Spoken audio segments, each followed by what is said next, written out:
ओवैसी पर हमला क्यों हुआ? क्या ओवैसी और उनके भाई के भाषण से नफरत ही है इसकी एकमात्र वजह? क्या जो 2 आरोपी गिरफ्तार हुए हैं सिर्फ वही दोनों हमले में शामिल थे, या इस हमले के पीछे कोई ऐसी साजिश है जिससे पर्दा उठना अभी बाकी है? देखिए इस केस में अब तक का खुलासा। गोलियां चलाने वाले वही लोग हैं जिन्होंने महात्मा गांधी को कत्ल किया। मैं जेड कैटेगरी सिक्योरिटी नहीं चाहिए मुझे। मैं आजाद जिंदगी गुजारना चाहता हूं। मैं घुटन के साथ जिंदा नहीं रह सकता इस दुनिया में। गोलियां यूपी के छिजारसी टोल प्लाजे पर चली और उसकी गूंज संसद तक पहुंच गई। सब सेकुलर पार्टी के लोगों ने कहा कि ओवैसी तुम क्यों बोले? मैंने कहा नहीं, देश का प्रधानमंत्री मेरा है। सिक्योरिटी ब्रीच हुई तो एक्शन लेना चाहिए, मगर 4 मर्तबा के एमपी पर कोई 6 फीट के फासले से 4 गोली चलाता है। मुझे मौत है, हम सबकी मौत है, मगर मैं इन गोली चलाने वालों से डर कर खामोश नहीं बैठने वाला हूं। और मैं दुआ करता हूं कि उत्तर प्रदेश में पुरअमन पोलिंग होगी इंशाअल्लाह। उत्तर प्रदेश की जनता गोली चलाने वालों का जवाब बैलेट से देगी। छिजारसी से निकली गोलियों की धाएं से यूपी की सियासत साएं करने लगी। ये साजिश ये है कि एक लीडर की सिक्योरिटी होनी चाहिए, और आखिरकार गुंडे बदमाश या इस तरह के लोग जो किसी पे भी हमला कर सकते हैं वो अभी भी खुलेआम घूम रहे हैं। तो 4.5 साल आखिरकार सरकार क्या कर रही थी? और ये सरकार दावा करती है कानून व्यवस्था सबसे अच्छी है। तो कानून व्यवस्था अगर सबसे अच्छी है तो कोई राह चलते टोल पे खड़ा है उसको गोली मार रहा है, क्या कानून व्यवस्था है ये सबसे बड़ा लॉ एंड ऑर्डर का सवाल है। आखिर इस हमले की कहानी क्या इतनी ही है जितना हमले के आरोपी ने सुनाई है, या इसके पीछे हैं और भी किरदार जिनका खुलासा होना बाकी है? इन सवालों के जवाब तो बाद में मिलेंगे, लेकिन अभी आपको बताते हैं कि ओवैसी पर हमले की जांच में अब तक क्या सामने आया है। ये ओवैसी पर हमले का सीसीटीवी वीडियो है। देखिए, जब मेरठ से अपने उम्मीदवार का प्रचार कर ओवैसी नोएडा आ रहे थे, तब लाल हुडी और सफेद शर्ट वाले 2 शख्स ने उन पर हमला किया। सीसीटीवी फुटेज में सफेद शर्ट वाला ओवैसी की कार पर गोली चलाता दिख रहा है। गोलीबारी से बचने के लिए कार वापस मुड़ी और लाल हुडी वाले को टक्कर मारती हुई निकली। इस पर सफेद शर्ट वाले ने ओवैसी के काफिले की गाड़ियों पर फिर से गोली चलाई।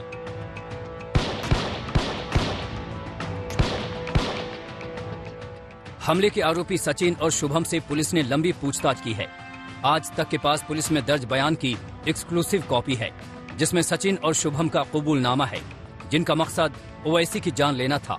हमले के आरोपी सचिन के मुताबिक गोलियां कार की निचली तरफ से चलाई गई, क्योंकि ओवैसी ने मुझे गोली चलाते हुए देखकर खुद को छिपाने की कोशिश की, नहीं तो मैं उसे मार डालता।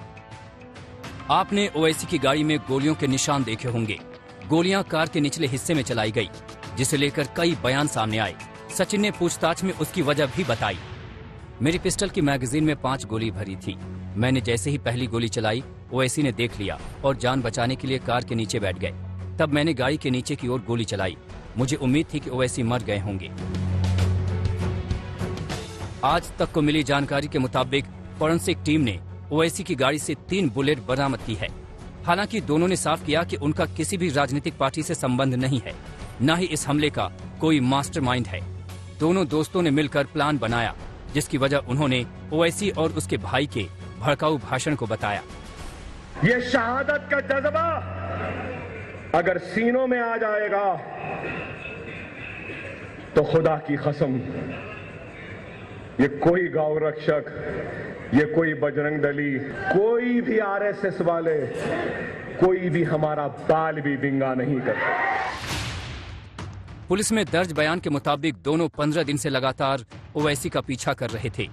चुनावी सभा करने के लिए जहां भी ओवैसी जाते थे, वहां पर दोनों आरोपी हमला करने के इरादे से पहुंच जाते थे। मेरठ में भी हमला करने का इरादा था, लेकिन भीड़भाड़ के चलते मेरठ में हमला नहीं किया जा सका। ये दोनों सोशल मीडिया के जरिए ओवैसी की लोकेशन की रैकी करते थे। समर्थकों की पोस्ट से उसकी रैलियों की जानकारी इकट्ठा की। हमले के लिए किठौर से अवैध असलहा खरीदा था। मेरठ में भीड़ ने हमले के मंसूबों पर पानी फेरा तो दोनों ने टोल प्लाजा के पास हमला करने की साजिश रची। मेरठ से ऑल्टो तेज भगाकर ओवैसी से पहले टोल प्लाजा पहुंचे। गाड़ी पास के जंगल में खड़ी की। ओवैसी की गाड़ी की पहचान की और जैसे ही गाड़ी टोल नाके पर पहुंची ताबड़तोड़ गोलियां चला दी। –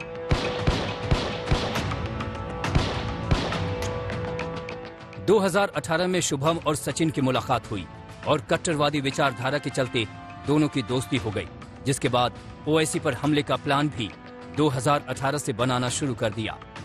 बहरहाल आरोपियों के बयान के आधार पर पुलिस मामले की जांच कर रही है। मामले में बाकी पहलुओं को भी देखा जा रहा है। आरोपियों के परिजनों से सवाल जवाब किए जा रहे हैं। उनके कॉल डिटेल, लोकेशन और सोशल मीडिया अकाउंट के आधार पर बयानों को क्रॉस चेक किया जा रहा है। तंसीम हैदर और अरविंद ओझा के साथ हिमांशु मिश्रा, दिल्ली आज तक। यूपी में 10 फरवरी को पहले दौर का मतदान है। ऐसे में सवाल उठ रहे हैं कि यूपी की चुनावी लड़ाई के पहले चरण की वोटिंग से एंड पहले ओवैसी के काफिले पर फायरिंग का क्या असर होगा? क्या ये संयोग है या फिर ये किसी की तरफ से पश्चिमी यूपी के सियासी गणित को प्रभावित करने वाला सोचा समझा गया प्रयोग है? मैंने करीब से 6 फीट से गोलियां देखी। ना हम मोदी से डरेंगे, ना योगी से डरेंगे। मैं मौत से नहीं डरने वाला हूं। हम नहीं मिटने वाले, हमसे जमाना हम नहीं तो जमाना नहीं, याद रखो। हमको मिटाएंगे। जुबान से आग उगलते ओवैसी, संविधान का बेसिक स्ट्रक्चर का हिस्सा है। चुन चुन कर विरोधियों पर हमला बोलते ओवैसी। जो रायपुर में खड़े होकर कहती है कि इंसानियत को बचाना है तो मुसलमानों को खत्म कर दो, याद रखो हमको खत्म करने वालों, हम रसूलुल्लाह सल्लल्लाहु अलैहि वसल्लम की उम्मत है। मेरी उम्मत की अजमत तुझसे बढ़कर है। हम नहीं मिटने वाले, हमसे जमाना हम नहीं तो जमाना नहीं, याद रखो। हमको मिटाएंगे। ओवैसी देश की सियासत की एक ऐसी शख्सियत हैं जिनके निशाने पर सत्ताधारी बीजेपी भी है और विपक्षी नेता भी। ना हम मोदी से डरेंगे, ना योगी से डरेंगे। इंशाअल्लाह ना हम अखिलेश के इन दिल फरेब बातों में आएंगे जो उनके वालिद मोहतरम भी दोहराते थे। ना हम कांग्रेस के पुरानी बूढ़ी कांग्रेस जिसने हमेशा हमको धोखा दिया, आज आकर हमसे दिल फरेब बातें की जाती है। और जब मंजलिस इलेक्शन लड़ रही है, मुस्लिम वोट ऐसा पड़े हैं जैसा कि तुम्हारे बाप का खजाना है मुस्लिम वोट। बिहार, पश्चिम बंगाल के बाद ओवैसी यूपी के चुनावी मैदान में किस्मत आजमाने उतरे हैं। ऐसे में यूपी में ओवैसी पर हमले से देश के सबसे बड़े सूबे की सियासत पर क्या असर होगा, इस पर अटकलें तेज हैं और इधर ओवैसी की जुबान से उतनी ही तेजी से शोले बरस रहे हैं। मैं मौत से नहीं डरने वाला हूं। हम सबको जाना है इस दुनिया से, बल्कि मैंने कह दिया कि मैं इस वतन में पैदा हुआ, मेरी मां की कोख से तो जमीन पर लिटाया गया। जब मेरी आंख बंद हो जाएगी तो इंशाल्लाह औरंगाबाद की जमीन मुझे दफनाया जाएगा। मगर मैं आपसे अपील करना चाह रहा हूं सरकार से, सर, कि जो कुछ बातें की गई हैं उसको देखिए। मैं Z कैटेगरी सिक्योरिटी नहीं चाहिए मुझे, मैं हरगिज नहीं चाहिए मुझे। मैं 94 से पॉलिटिक्स में हूं। मैं आजाद जिंदगी गुजारना चाहता हूं। मैं घुटन के साथ जिंदा नहीं रह सकता इस दुनिया में। मुझे जिंदा रहना है तो अपनी आवाज उठाना है। मुझे जिंदा रहना है तो सरकार किसी के उनके खिलाफ बोलना है, और अगर गोली लगती है तो मुझे कबूल है।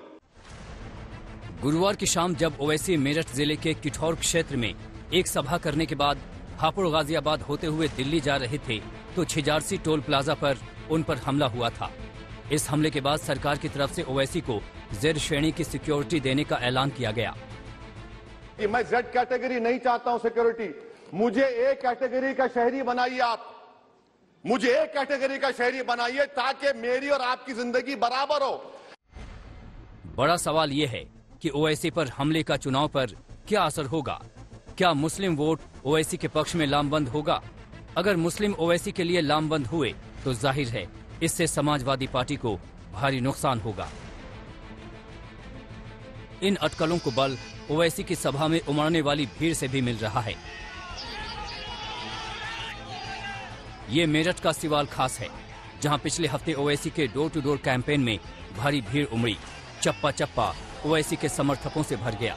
सड़क पर पैर रखने की जगह नहीं थी। ओवैसी के प्रचार में उमड़ी भीड़ में जो जहां था वहीं ठहर गया। ओवैसी पिछले दिनों जिस भी मुस्लिम इलाके में प्रचार के लिए निकले, वहां की तस्वीर कमोबेश एक जैसी ही दिखी। गाजियाबाद के डासना की तस्वीर देख लीजिए। ओवैसी वोट मांगने निकले तो सड़कों पर हजारों की भीड़ इकट्ठा हो गई। यानी ये भीड़ अगर वोट में बदल गई तो यूपी चुनाव की तस्वीर बदल सकती है। इन्हीं वोटों के बल पर ओवैसी ताल ठोंक कर यूपी के चुनाव मैदान में हैं।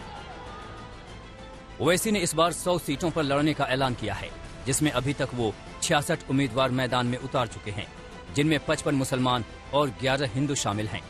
अगर यूपी में मुस्लिम वोटों का समीकरण देखें तो उत्तर प्रदेश में 25 से 50% मुस्लिम आबादी 85 सीटों पर है।